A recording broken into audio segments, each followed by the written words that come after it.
मैं ओंकार हूं, जगत में व्याप्त संपूर्ण त्रिगुणात्मक गतिविधियों का प्रथम एवं प्रत्यक्ष दृष्टा। मेरी दिव्य दृष्टि से जगत का कोई भी परमाणु अछूता नहीं। नृत्य गान के स्वरों से झंकृत इंद्र सभा के बाहर कामदेव देवर्षि नारद पर अपने बाणों का प्रहार करने को प्रस्तुत होते हैं, किंतु नारायण भक्त नारद कामदेव को रीति नीति के प्रसंग में भ्रमित कर काम बाण को संध्या जैसी सुपात्र के लिए उपयोग करने की मंत्रणा देकर अपनी सुरक्षा की व्यवस्था करने में सफल होते हैं। बाण से आहत संध्या काम पीड़ित और भ्रमित होकर भटकने लगती है। सम्मुख आए हर प्राणी को काम की दृष्टि से देखती हुई वो ब्रह्मा के समक्ष आती है। ब्रह्मा भी भावावेश में संध्या की ओर आकर्षित होते हैं। शिवजी नेत्र खोलकर स्थिति का भान करते हैं और ब्रह्मा को इस कुकृत्य व अनुचित आचरण के लिए प्रताड़ित करते हैं। यद्यपि यह अप्रिय घटना कामदेव के कारण ही घटित हुई, पर संध्या इससे प्रभावित होकर आत्मग्लानि की अग्नि में जलते हुए आत्महत्या तक करने के लिए तत्पर हो गई। ऐसी स्थिति में ब्रह्मा जी संध्या को इस मानसिक पीड़ा से उबारने के लिए वशिष्ठ को प्रेरित करते हैं कि वे संध्या को शिव साधना के द्वारा मुक्ति का मार्ग बताएं।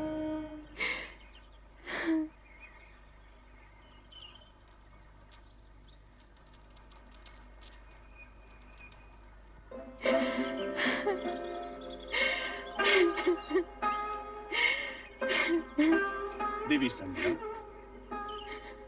मैं वशिष्ठ ऋषि हूं। सृष्टिकर्ता ब्रह्मा जी ने मुझे तुम्हारे पास तुम्हारे क्रोध शोभ शमन के निमित्त भेजा। जब मेरे इष्ट देव शिव शंकर जी मुझसे कुपित हो गए हैं, तो मेरे इस जीवन का अर्थ ही क्या है? क्रोध शोभ शमन के उपरांत भी मेरे होने का क्या प्रयोजन? तुम्हारी प्रश्न पहली में ही तुम्हारा उत्तर भी है, अर्थात इष्ट देव शिव शंकर जी का कोप यदि तुम्हारा दुख है तो उन्हीं की प्रशंसा से तुम्हारा सुख भी हो सकता है। उनके कोप को शांत करने के लिए मुझे क्या करना होगा? देवादिदेव शिव शंकर जी की तपस्या। शिव शंकर जी अकेले ही धर्म अर्थ काम मोक्ष के आदि कारण है, आदि सृष्टा है, अद्वितीय है, पुरुषोत्तम है। उनसे तुम्हें सब कुछ मिल जाएगा। ओम नमः शिवाय इस मंत्र का जाप तब तक करती रहो जब तक शिव जी स्वयं प्रकट होकर तुम्हारा उद्धार करने के लिए बाध्य न हो जाए। मैं अवश्य करूंगी। अपने चित्त में ऐसा शुभ उद्देश्य लेकर तुम देवादिदेव शिव शंकर जी का चिंतन करो कि वो तुमसे प्रसन्न होकर स्वयं तुम्हें तुम्हारा अभिष्ट फल प्रदान करे। आपके मार्गदर्शन के लिए मैं अत्यंत आभारी हूँ। आपके आदेशानुसार शिव आराधना करके देवाधिदेव शिव शंकर जी को मैं अवश्य प्रसन्न करूंगी।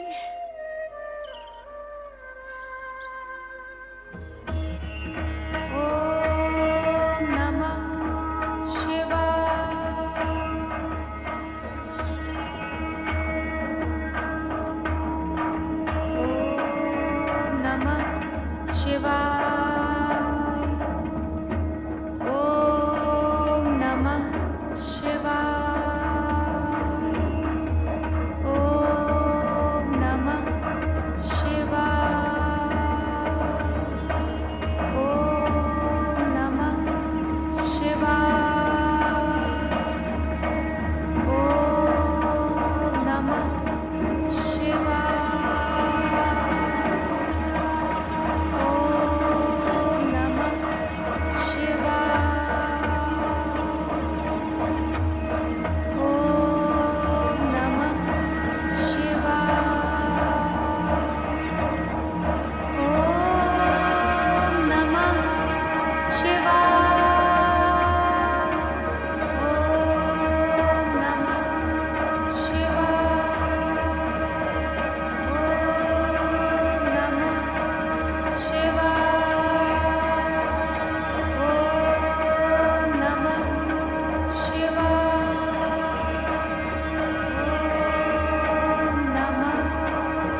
संध्या।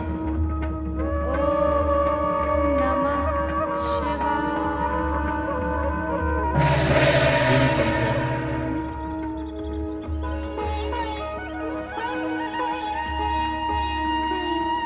मैं तुम्हारी तपस्या से प्रसन्न हुआ। मांगो, वरदान मांगो। महेश्वर, यदि आप मुझे प्रसन्नता पूर्वक वर देने के इच्छुक हैं और मैं उसे पाने के योग्य हूँ, तो मुझे 2 वर दीजिए। पहला वर ये कि संसार में कोई भी प्राणी जन्म लेते ही काम से युक्त न हो। यौवनावस्था को प्राप्त होने के उपरांत ही उसमें कामेच्छा जागृत हो। तुम्हारा पहला वर मैंने तुम्हें दे दिया देवी। अब अपनी दूसरी इच्छा प्रकट करो। मेरी दूसरी इच्छा यही है प्रभु कि यही मेरी अंतिम इच्छा हो। तात्पर्य?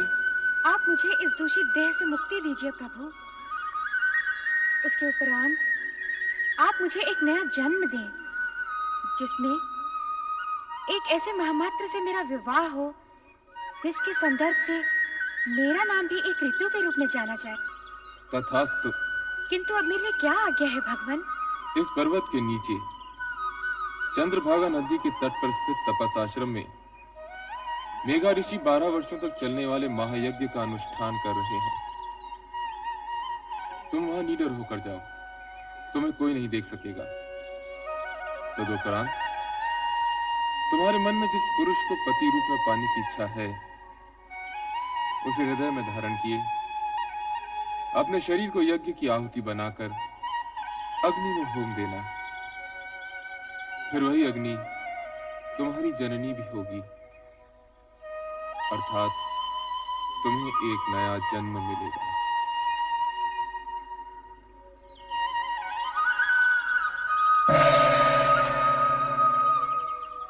मेघा ऋषि, ओम आदित्याय नमः। स्वाहा। ओम आदित्याय नमः। स्वाहा। ओम आदित्याय नमः। स्वाहा। ओम आदित्याय नमः। स्वाहा।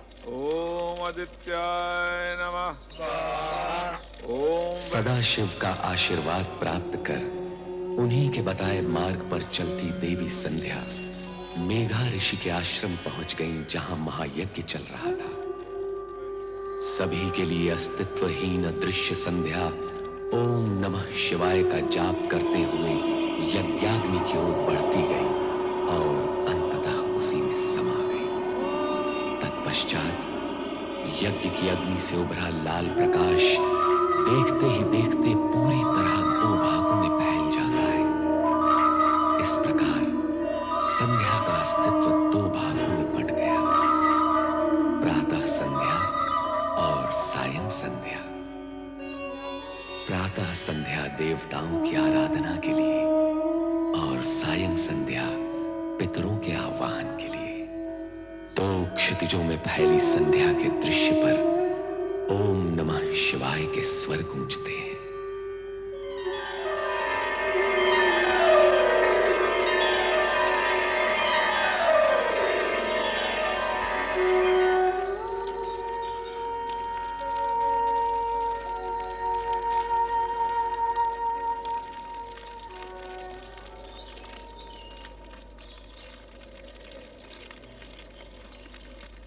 कौन है ये?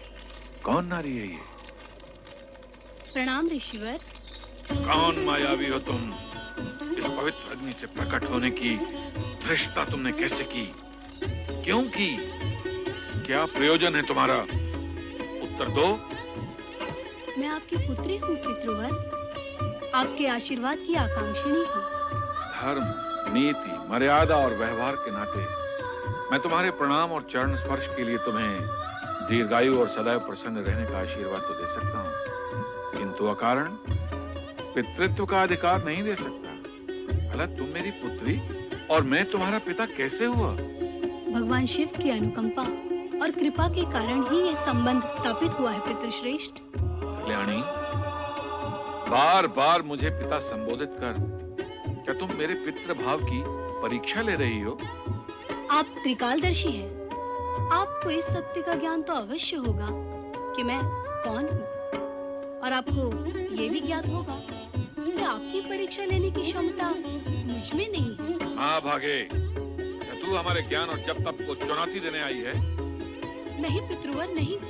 पुत्री अपने पिता के प्रति ये दुष्टता कैसे कर सकती है? फिर वही प्रलाप, पुत्री पुत्री पुत्री।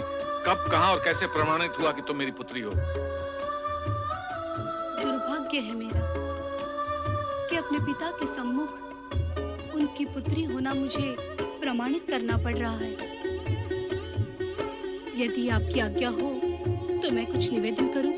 करो, किंतु मुझे पिता और स्वयं को पुत्री ना कहते हो। यदि मैं आपके तन से उत्पन्न होती तो तनुजा कहलाती, यदि मन से उत्पन्न होती तो मानसी कहलाती, किंतु मैं आपके उस पुण्य से उत्पन्न हुई हूँ जो शिव की आराधना के प्रतिफल में आपका अधिकार है पितृवर। मैं पुण्यजा हूँ पितृवर। शिव आराधना के पुण्य से प्रतिफल में प्राप्त पुत्री को इतना कुछ ज्ञान है, और फल की प्राप्ति करने वाले पिता को इस विषय में कुछ भी ज्ञान नहीं। यह आश्चर्यजनक है, अद्भुत है। यदि ये सत्य होता तो स्वयं शिव भगवान इसकी पुष्टि करते, स्वयं निर्णायक होते, किंतु ऐसा नहीं। अब ऐसा ही होगा। हे देवों के देव, मुझे उबारो, मेरी रक्षा करो। ऋषिवर की पुत्री बनाकर जो सम्मान आपने मुझे दिया, ऋषि के सम्मुख उसे स्वीकृति से प्रामाणिक करो। दया करो भोलेनाथ, कृपा करो। हे देवों के देव महादेव, मुझ पर दया करो, कृपा करो मुझ पर, मेरी सुनो, मुझ पर कृपा करो देव। हे महेश्वर, मुझे दर्शन दो। देवों के देव महादेव, मुझ पर कृपा करो। हे भोलेनाथ, मुझ पर कृपा करो। हे महेश्वर, मुझे दर्शन दो। हे भोलेनाथ, मुझ पर कृपा करो, मुझे दर्शन दो। मेरी सुनो, हे भोलेनाथ, मुझे दर्शन दो, मुझ पर कृपा करो। हे देव, मुझे दर्शन दो। भोलेनाथ, मुझे दर्शन दो। हे देवों के देव महेश्वर, मुझे दर्शन दो, मुझे दर्शन दो देव।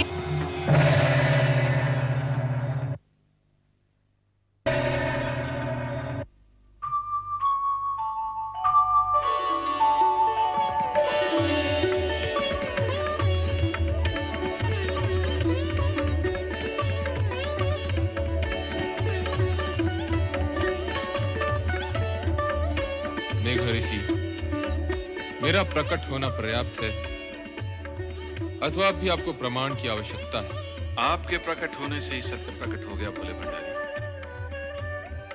तो फिर अपनी पुत्री का नामकरण कीजिए, उसे आशीर्वाद दीजिए। प्रभु, मैं आपकी आधी आज्ञा का ही पालन कर पाऊंगा। इसका नामकरण करके आशीर्वाद देने का कार्य तो स्वयं आप ही करेंगे। सूर्य की आभा है इसके मुख, अर्थात अरुण जैसी धरती से इसका मुखमंडल दीप्त है। इसलिए मैं इसका नाम अरुणधति निश्चित करता हूं। भगवान शिव शंकर की जय, देवी अरुंधति की जय, भगवान शिव शंकर की जय, देवी अरुंधति की जय। मेघऋषि, आपको देवी अरुंधति जैसी पुत्री प्राप्त हुई, इस सौभाग्य के लिए बधाई। अब इसका विवाह सप्त ऋषियों में विशिष्ट ऋषि वशिष्ठ के साथ कर इसके नाम को अमरता प्रदान करें। जो भगवान शिव शंकर की जय, भगवान शिव शंकर की जय, भगवान शिव शंकर की जय। देवादिदेव भगवान शिव का वरदान पाकर अरुंधति का भविष्य प्रशस्त हुआ, और उनके वरदान स्वरूप ही सप्त ऋषियों में विशिष्ट ऋषि वशिष्ठ के साथ उनका विवाह निश्चित हुआ।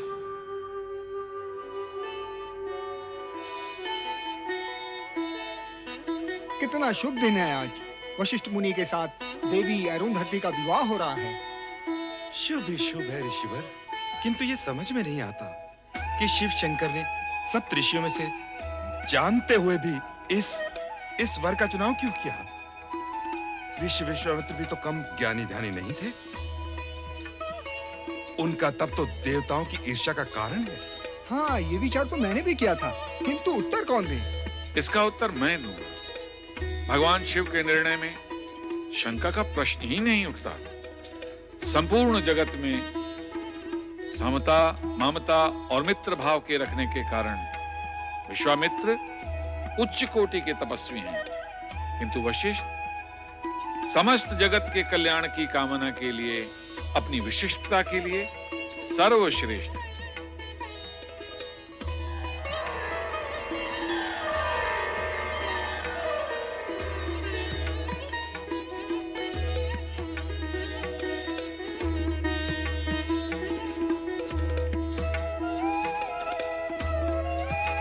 हे प्रभु, इस शुभ घड़ी में आपके आगमन की हम व्यग्रता से प्रतीक्षा कर रहे थे। ऋषिवर, पुत्री अरुंधति को मंडप में लाइए।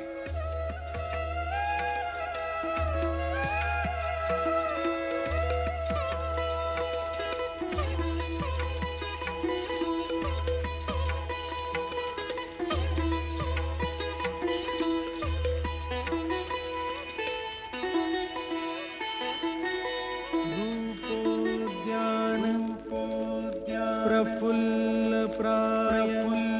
प्रलिका कलिका केंदु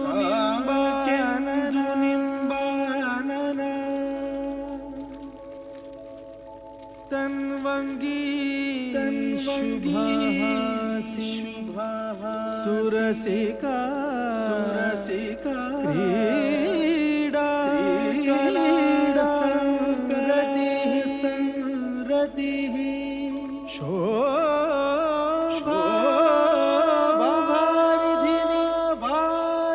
मूल्यमणि लावण्यलीलामयी शंछाभाषिणी मृगदृगी भूयात् सदा मंगलम्।